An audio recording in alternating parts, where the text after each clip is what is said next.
the people ourselves, like, kind of feels that we're going from global solutions to more individualized solutions in a way, but using the tools that we had, like the online, the virtual tools, etc. But it kind of feels that the terms of trust are a little bit changing than how it was before. Instead of putting our major trust into big corporations, we are putting the major trust to people we know and our networks, to the people who are around us.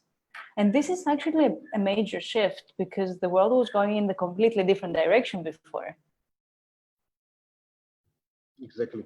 But even still, we faced some challenges. There was a suggestion coming from different individuals who are working in their individual capacity that we should coordinate with each other. Because how can we know that same person is receiving ration from 7 different people or from 7 different organizations? So we felt that there's a lack of coordination.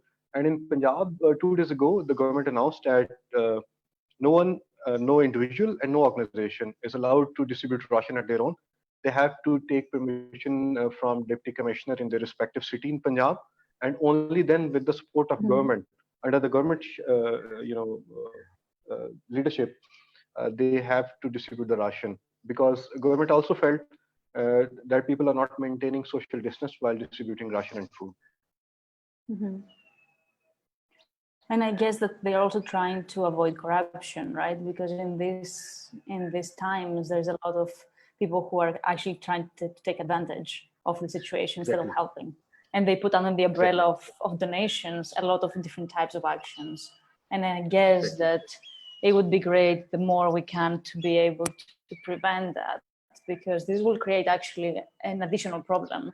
It will create mistrust in the systems, and then even more people will end up suffering in the end. Mm. Has there been any cases in the past? Because I see that Pakistan has quite a lot of organizations that are donation-based or that are charity-based. How is it with the organizing of these organizations? Because globally, many times, this organization background is kind of dark, let's say. I would not put it like more than that. How has it been here in Pakistan? Okay, the Pakistan is very unique. Pakistan is known for doing charity work. Okay, just hold on. I'm sorry to your audience as well. I'm just to because I'm finding it difficult to hold a phone for a while, so I'm switching to desktop. It was just turning on. No problem. Can we take break for 2 minutes? I think I'm there already. I think you're in both already. Okay, you're in the other one already. Perfect. That was fast. I didn't even have the time to stop it. But I cannot hear you for some reason. Wait, it's just connecting. Talk right now. Okay. I think you're good. Yeah, yes, that's perfect. That's better.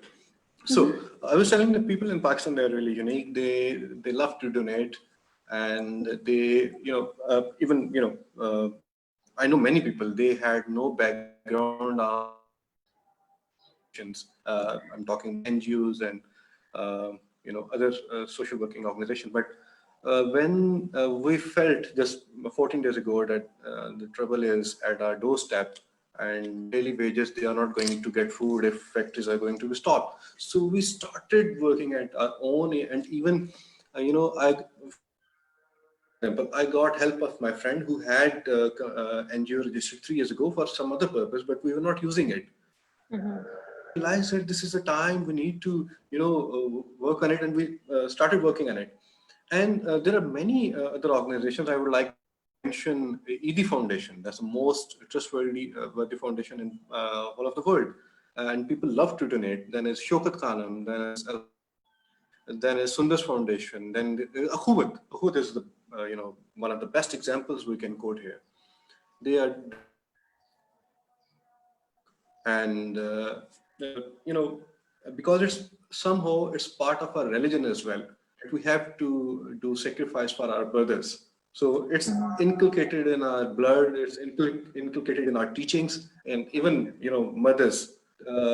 They teach their child very early in their age that they have to donate. They have to take care of others, and even during the school, they can share and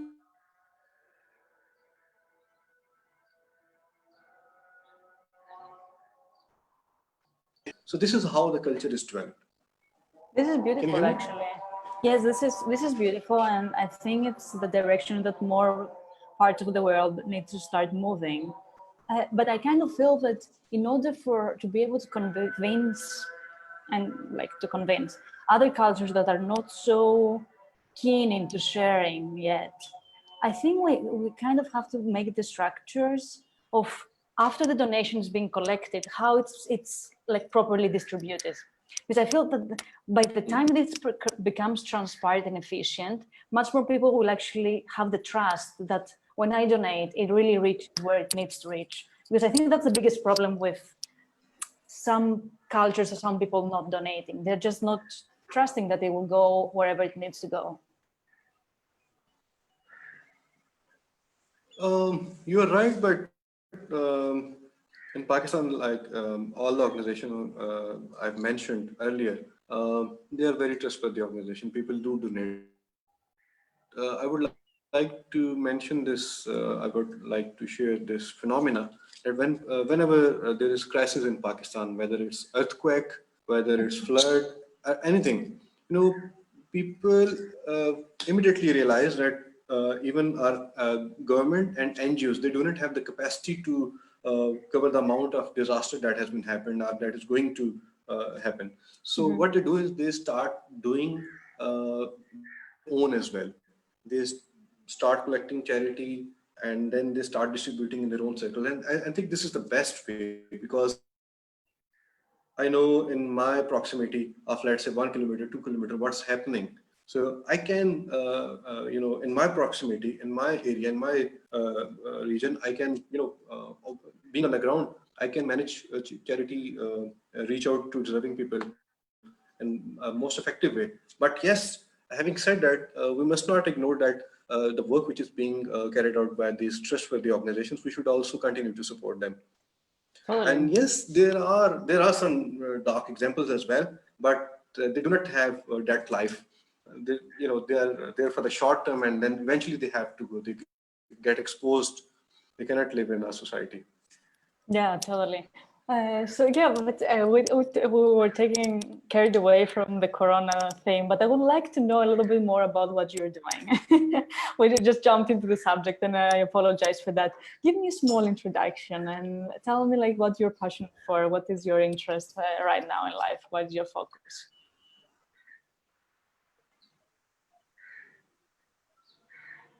Okay, look, I belong to a spiritual family. I'm spirituality from last 7 years approximately, and that has changed focus of my life because I came to know, I learned about reality, who we are. So my spiritual teacher was used to say that once I know myself, I exactly know who you are. Who you are by mean who is the other person. So I would start respecting that person. So I'm not saying that it's 100% gone, but to a large extent, the love for material has eliminated from my personality over time, and it continues to get eradicated from my personality. I love to change myself more rather than changing the world, because if I'm saying something to you and if I'm not doing that particular thing by myself, then there's a huge contradiction. So for Sufis, it is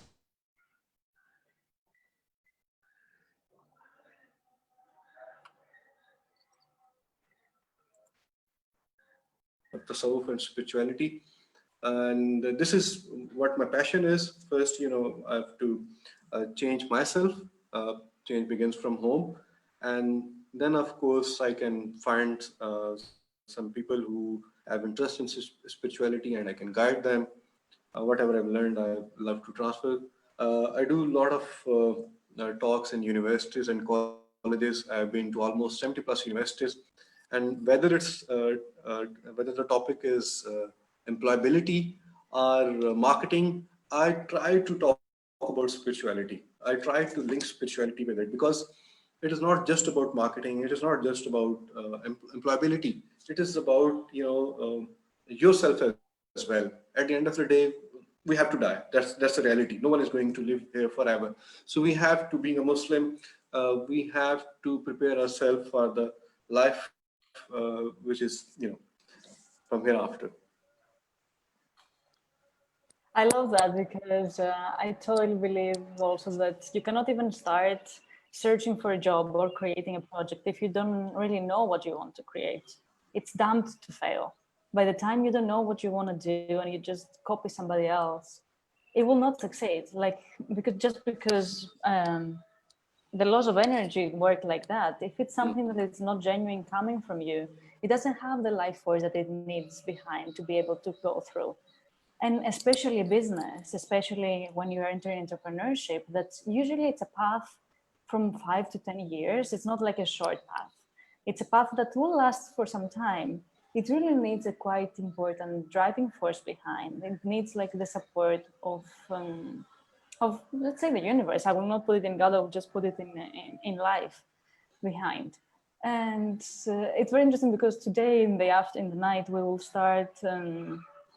I will start an online business course about conscious business. And I was thinking today what the possible questions might be. And I'm pretty sure that one of the questions will be, how do I make money? And the funny part is that I have been receiving this question from many, many people here in Pakistan. And my question is always, what do you want to do and make money from? And people don't know. They just say, I want to make money. And then my second question is like, what do you want to make money for? And again, it's like, I just want to have a business. That's the answer. And then I realized that there is a goal put there that is money, but we don't know neither why we're searching for it, neither how to search, should we do to attain it. So it kind of feels a very abstract goal. Tell me your opinion about that. That's a very good question.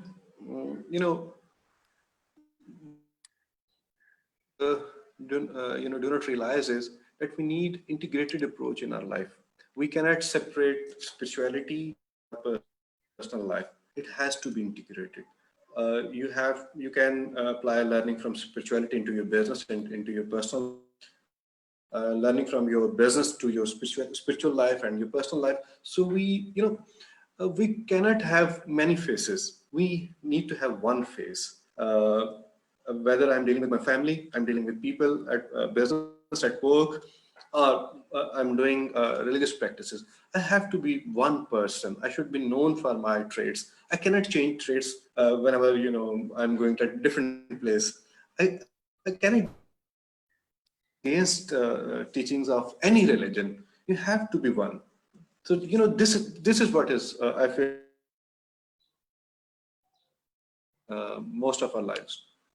Absolutely, and it's what they used to call like non-duality. So you're actually one whole person in every single thing that you're doing, and this creates, first of all, it also a term of authenticity. Like whoever sees you knows who you are. It doesn't matter if it's your business partner, if it's your life partner, if it's your child, your mother. You're one person, and I think that by the time you get to this moment of actually start hiding behind masks, because that's what happens when you're like just one person in front of everybody, then what you're supposed to do, it just kind of comes automatically. You don't have to search for it. It just appears in front of your feet.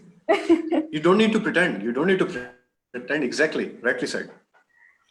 And I have observed, but the funny part is like, the less you're searching for what you're supposed to do, and the more you're searching to become whole yourself, the more this appears.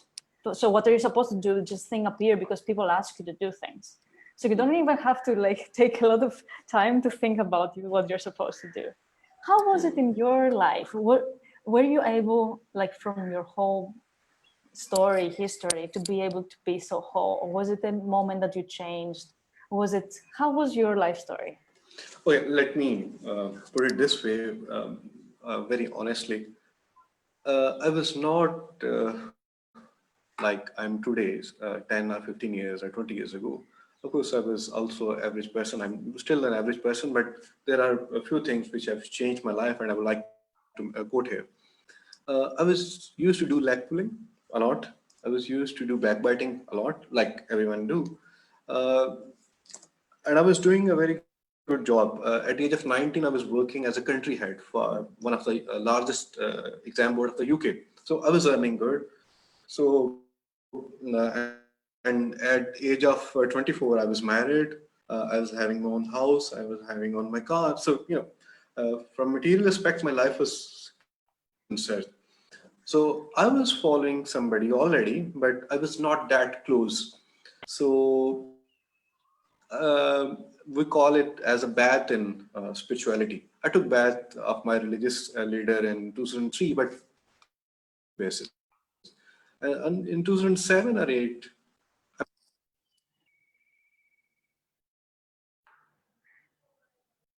me for what you were here, and I was like, I was really like, I don't know what to reply. So I was like, I have everything in my life, so I'm here to ask one simple question: is there anything for me in this path? Can you tell me? Because I'm very practical person, spiritual leader, and you can see if there is something for me in this life. Please tell me. Otherwise, I put it a very hard question, very straightforward. Then I didn't knew that I should not be this straight with the spiritual leaders, but I did it eventually. And he replied by smiling that this is type of the question which I've wanted to hear from very long, and there are very few people who ask me here. Usually people come to me telling them that they're sick, they need medicine, they do not have a child, they do not have a job. They come to me to discuss their material problems. And you are telling me that you are here for what exactly I'm here for.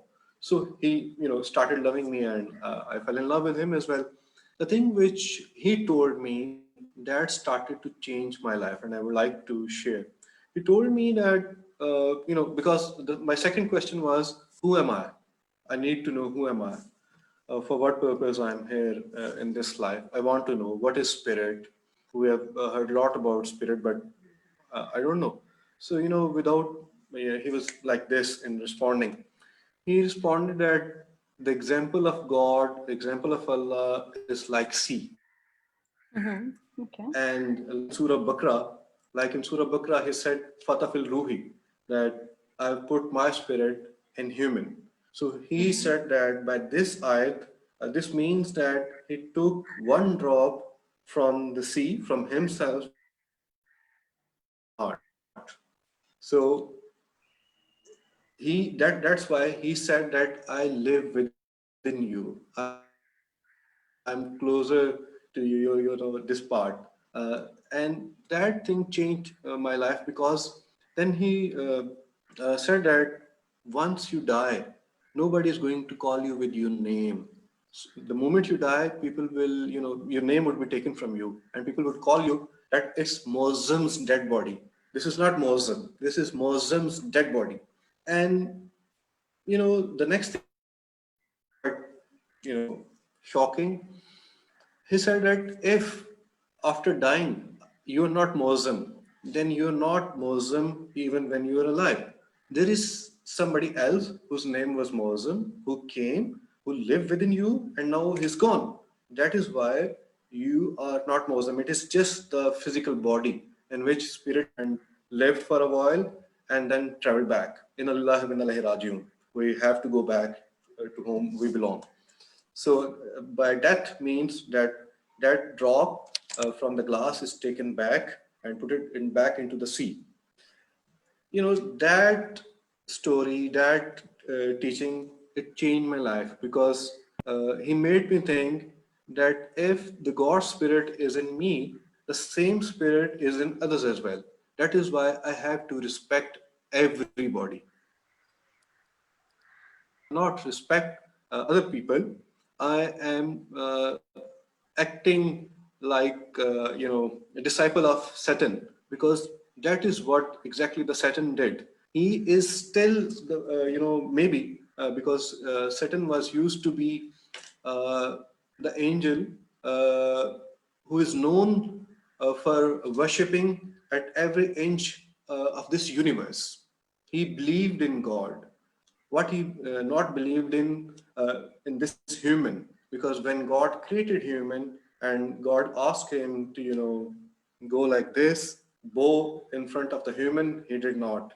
So which we all need to, ponder about, that if we are believing in God and we are not respecting his creation, and by his creation mean the human, we are exactly acting like the Satan, and we are the disciple of Satan, not the disciple of, not the, people of God. This changed my life. I started uh, seeing my reflection in others, because if it is like the software, the hardware is different, but the software is same. The spirit is like the software. And by the time you doing some spiritual practices, you try to focus on your spirit, the strength of spirit increases by time, and you started seeing things differently. Your lens completely changes, and you start respecting every human. I totally agree. And actually, it's exactly as you're saying. By the time we understand that there is no other practically, everything is us. We are part of, there's not, first of all, I really laugh about the separation of humans and nature, as if nature is something that's happening outside of us, as if we can be healthy and she can be unhealthy, or she can be unhealthy and we can be okay.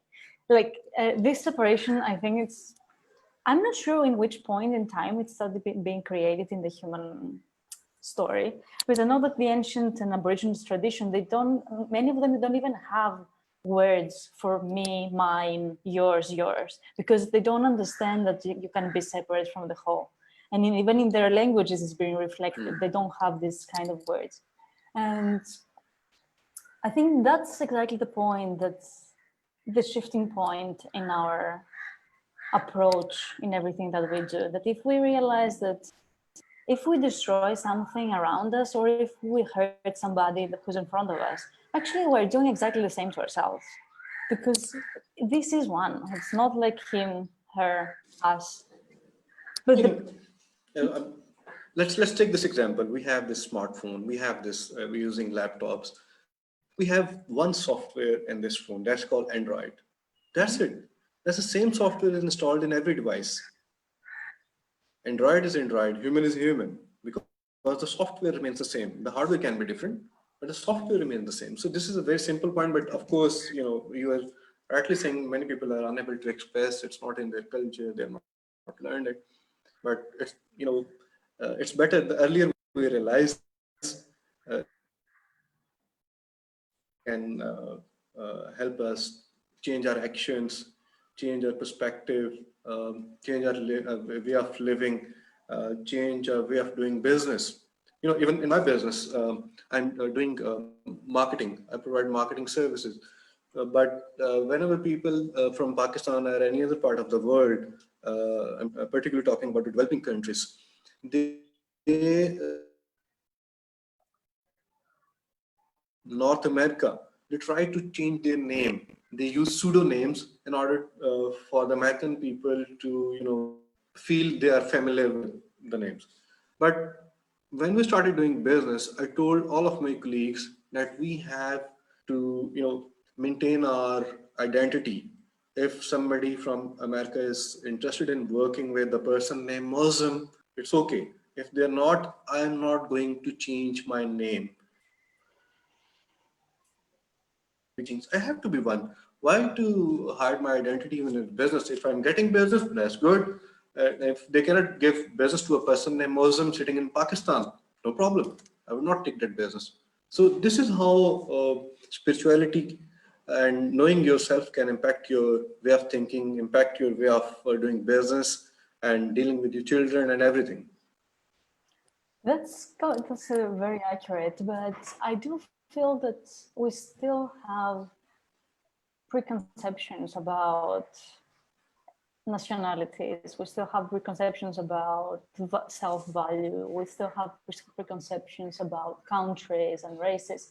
And myself, I'm definitely like in the path of trying to break that down. And I have to admit that even myself, sometimes when I don't know about some countries, like I didn't know from Pakistan before coming, I had no idea what I'm gonna find out.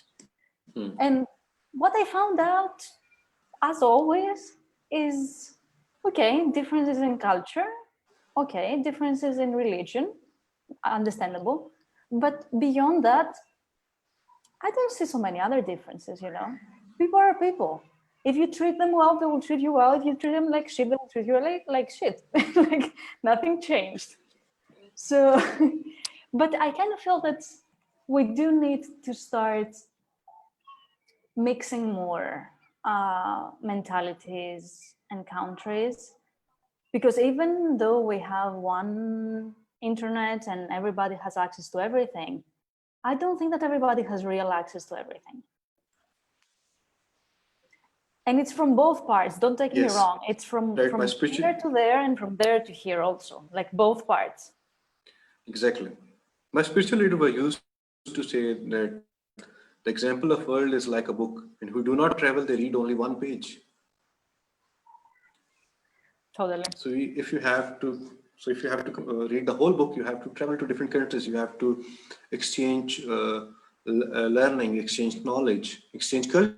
Even there are so many good things which we can learn from the West, and say there are so many things which West can learn from here. So and he was also, my spiritual leader was used to mention that we should act like a hen, because the hen would go anywhere and would pick up the things by removing the dust, and they would eat. So we should act like hen. We should pick up the good things and eat. We should not worry about what the bad things are there out there. So if there's good thing in you, I can pick it from you. If there's good thing even in Jews, even in the Christians, even in Hindus, I should pick it up and make myself a whole. That's beautiful, because I think that's actually the definition of being a global citizen. It's not really just having lived in different countries. If you don't try to understand at least the culture and try to, as you say, like adopt things that you liked from the other cultures, you don't change so much. And the whole thing is, we are moving towards a more globalized world. I'm not going to put any opinion on that. Personally, I like it, but it doesn't matter. We're moving towards there anyhow, even if we like it or not, as life is anyhow. We better take the good things out of that and see that there are so many interesting traditions and countries that we have even never heard about. And when you go and see them, they might have one thing that you like, they might have 10, right? It doesn't really matter. But I'm pretty sure you can find one in every culture that you actually like as a trait. Very true.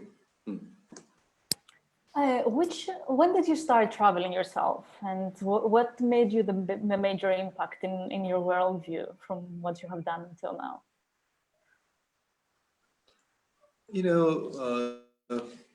When I went to UK back in 2007 or 8, I learned that which was used to be part of our religion, because I could not see that happening in Pakistan, but I saw that example, living example in UK, that people are greeting each other without even knowing each other. They are passing by, they're greeting. And then I realized this is part of Islam as well. It was told in Islam, but we're not practicing it. So from that day, I started greeting everyone without knowing or not. And even sometimes, not many times, but sometimes, if I'm greeting somebody and he would, strangely look at me that maybe I know him, maybe, something like that. And I said, no, I'm just greeting. I'm just, so there's nothing. It's not necessary to know you in order to create. But since you're passing by, why not change your mind? Change my smile, because smile is contagious. If I'm greeting you with a smile, it can change your mood as well. If you're not feeling good, if I'm greeting you with a smile, maybe it could change your mood. So because it had positive impact on me. People, when I was feeling down, I met people and they greeted with complete warmth, and I was like, that changed my Absolutely. mood. So this is there are many things which we have learned from different cultures. Even in Pakistan, Pakistan is very unique. From Karachi to KP, it is said that Pakistan is a country where language and culture changes every 40 kilometers. There are so many languages in Pakistan. There is a disease in animal because my brother-in-law is a veterinary surgeon, and he studied 250 names of the same disease. Oh, wow. Only in Because Pakistan. only in Pakistan there are 250 different names. Yes. And they have to learn because they're supposed to work in different regions, so they have to study. So in Pakistan there's a different culture in Karachi, in Sindh, and southern Punjab, and central Punjab, and then in northern areas, and in Kashmir there's totally different culture. There's so much to learn even from within Pakistan. If people do not have resources to travel abroad, I advise them to travel to different cities in Pakistan, and still they can learn a lot of things. That's an awesome advice, actually, because sometimes we tend to look very far away in goals that maybe right now are not possible. For example, right now, nobody can really travel. Even if you have millions right now, you just cannot travel. So, Exactly. so right now, but you can still start looking at how other people live. You can start, instead of saying something and judging it, you can start try to understand it. Even in the social media, the way people use social media, even that is very different. For me, to tell you the truth, it was a shock in the beginning. And I did have to open up and understand how social media is used in Pakistan, because in Europe, you only add the people that you know. You don't actually Exactly. add anybody else. You don't add somebody to have them in your Exactly. list. And people were telling me, Exactly. can you add me just to have you in my list? And I'm like, I don't understand that. Now I It's do. pretty normal. Yeah. It's pretty normal in this part of the world. Yeah, I said, how did that start, and how do you work with marketing, and I guess you work in marketing not only in Pakistan, also abroad, right? If I'm not Exactly. wrong. I have And office in Illinois, Chicago as well. marketing has a lot to do with human psychology. How do you approach it? Exactly. How different are the strategies to approach people in different countries of the world? You know, that's very tricky question, I would say. Like in West, I've learned that the people are maybe uh, more open, more direct in what they want to say. But uh, in West, people they have liberty to use their creative muscle to whatever extent they can, and their culture can grasp it. They can use whatever image and creative they want to use. But and particularly in Pakistan and in countries like Saudi Arabia, because I've also some clients in Saudi Arabia, they have certain limitations. You can use this image, you cannot use this, and there are some clients who are like, yes, we can go to this extent, but we cannot go to that extent. So there are different cultures, and we need to understand as a marketeer. We need to understand we are not out there to hurt emotions and feelings of people in any part of the country through our campaigns. We have to be very considerate while making any strategy. So even in the communication, marketing is communication.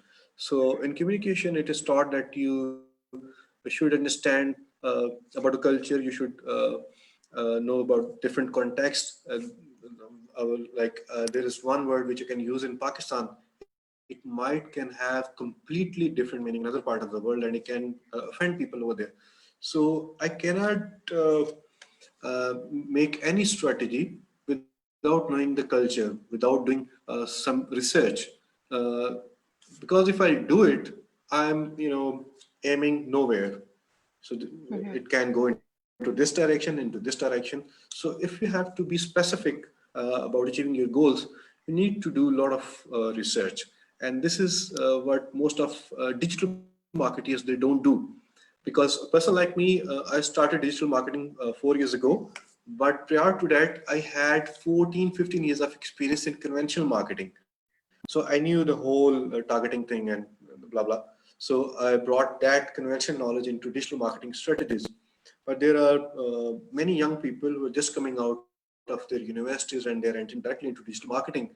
They do not do their homework. They do not do market research. They do not do they do not understand consumer behavior. They do less research about consumer behavior, and that is why uh, they do not get better results. So coming back to the point, yes, it is very important that we need to be very considerate about cultures of every region while making our strategies. Otherwise, it's going to go into any direction. Mm. And I would like to understand how do you combine actually your your interest in spirituality and your interest in business, and how are they mingling together in the same day, maybe, or in the same life? Like I said in the start of this session, I try to be the same human in business as well. Even while dealing with the clients, I try to advise them that there is no need to cheat. There's no need to hide. If there is something, be open. Let people trust you. If there is any weakness, tell people that, I have this phone and this phone has some charging issue. You have to get it fixed before using it. There's no problem. If that person buys it, he would, remember me for the years to come. That is how you win loyalty. So I am practicing spirituality, whatever I've learned from the spiritual world, I'm practicing in my daily life, in my business as well. And I'm trying to transfer it to my clients as well. And I try to convince them, like, we can do this, we can do this. And the results are amazing because when you're honest in your approach to business, to marketing campaign, people trust you. And this is what most people don't understand, though it is a very simple concept, but people are afraid to believe in it. There are any, I don't know. So this is how I Yeah, approached my approach to businesses. we were used to believe that you need to create a fake identity in order to sell for some reason. I don't know for what reason and when in his. I think it was just after the Industrial Revolution that it started. But I think that the more we are going forward and the more diverse is becoming our world, just due to the rising amounts of people living on this planet, more and more we need to understand who we're talking to. I catch myself many times that I see a website and it's exactly the same as like another 5 similar websites, and I don't really trust there is somebody behind, So I kind of feel that it was working for some time to kind of have a fake identity, but the more we are moving towards a more digitalized world, the more we actually need to go very deep into authenticity. But how do If you you visit my website, if you visit my company's website, tell though me we have mentioned the link? that's NAQEEBZ, nakeebs.com. MAQ I'll W. I'll type it for you in the Yes. chat. Okay. If you visit my company's Yes. website, have you got it? You'll see in the about section, in a team section, you'll find all of us, including me. I've put it profile and photos of all my colleagues over there. So if, like I said earlier, if people in America, visit my website after even knowing that my company is listed in America, and he knows that oh, these people are working from Pakistan, I'm okay with it. If it gives business, that's fine. If you don't, I'm fine with that as well. But I want to be one. I don't want to have a different face in America and different face in Pakistan.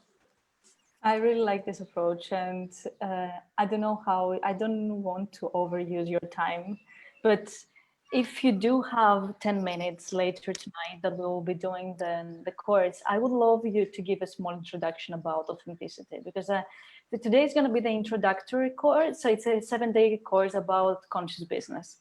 And conscious business for me, it's business that is based in spirituality. So it goes from spiritual guidance, but it's also business that is created for the good of the person, of the society, and of the whole. So you cannot only see your own pocket.